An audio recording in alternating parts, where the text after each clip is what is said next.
Bonjour à tous et bienvenue sur cette nouvelle capsule que je vous invite à partager dans vos différents réseaux. Dans cette vidéo, je vais vous donner des conseils pour optimiser vos chances de faire aboutir votre recherche d'emploi.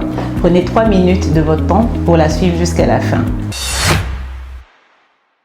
On entend souvent des gens en quête d'emploi dire « je peux tout faire, je cherche n'importe quoi à faire, je vais m'adapter, etc. » Eh bien, à l'exception des cas vraiment particuliers, cela n'augure rien de bon pour que vous soyez choisi pour un job.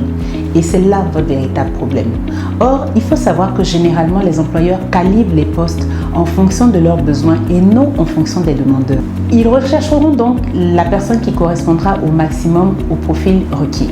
D'abord, est-ce qu'elle a les connaissances dans le domaine proposé? Ensuite, est-ce qu'elle est suffisamment expérimentée ou capable de faire le travail proposé? Et pour finir, a-t-elle les aptitudes comportementales requises pour ce travail? Une fois que vous avez cela en tête, c'est à vous de jouer. Rédigez votre CV qui permettra à l'employeur de voir en un seul coup d'œil les 3 éléments essentiels dont j'ai parlé plus haut, en étant vrai, tactique et bon stratège. Pour ce faire, voici les conseils qui vont vous aider. Premièrement, si vous parvenez à entrer dans une entreprise en tant que stagiaire par exemple, ne soyez pas attentiste. Ouvrez-vous à toutes sortes de tâches ou de missions afin d'enrichir votre CV par des expériences acquises. Soyez dynamique, disponible et surtout dévoué. Deuxièmement, compétissez pour un poste pour lequel vous êtes formé et qualifié. Car si vous ne comprenez même pas le contenu d'un poste et que vous voulez le faire pour vous occuper, vous vous ennuierez dans le job et vous serez démotivé à terme. Pour peu que le système de gestion des ressources humaines de l'entreprise ne soit pas très développé, vous encourrez le risque d'être bloqué dans votre développement professionnel, mais surtout vous serez un bon planqué des entreprises et vous n'aurez aucune évolution de carrière. Troisièmement, prenez le temps de bien comprendre le poste pour lequel vous compétissez. Analysez-le, challengez-le, renseignez-vous et voyez si votre personnalité peut s'y adapter.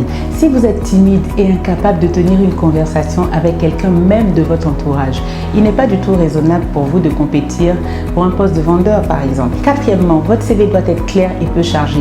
Mettez en avant tout ce que vous savez faire réellement et non pas ce que vous pensez que l'entreprise recherche au risque de vous faire éliminer à l'entretien, tout simplement parce que vous ne saurez pas expliquer ce que vous-même vous avez écrit. Cinquièmement, enfin, si vous visez une entreprise et que vous avez pu y obtenir un rendez-vous, il sera bien vu que vous connaissiez au moins ce qu'elle fait et les services qu'elle propose. Projetez-vous avec elle. Pensez à développer au cours de l'entretien des arguments qui favoriseront le choix de votre personne plutôt que celui d'une autre personne. Voilà, c'est fini pour aujourd'hui. Si vous avez aimé la vidéo, mettez une réaction du type pouce, cœur, waouh et laissez-moi un commentaire. Surtout, n'hésitez pas à me contacter inbox pour avoir des petits topos sur vos préoccupations professionnelles.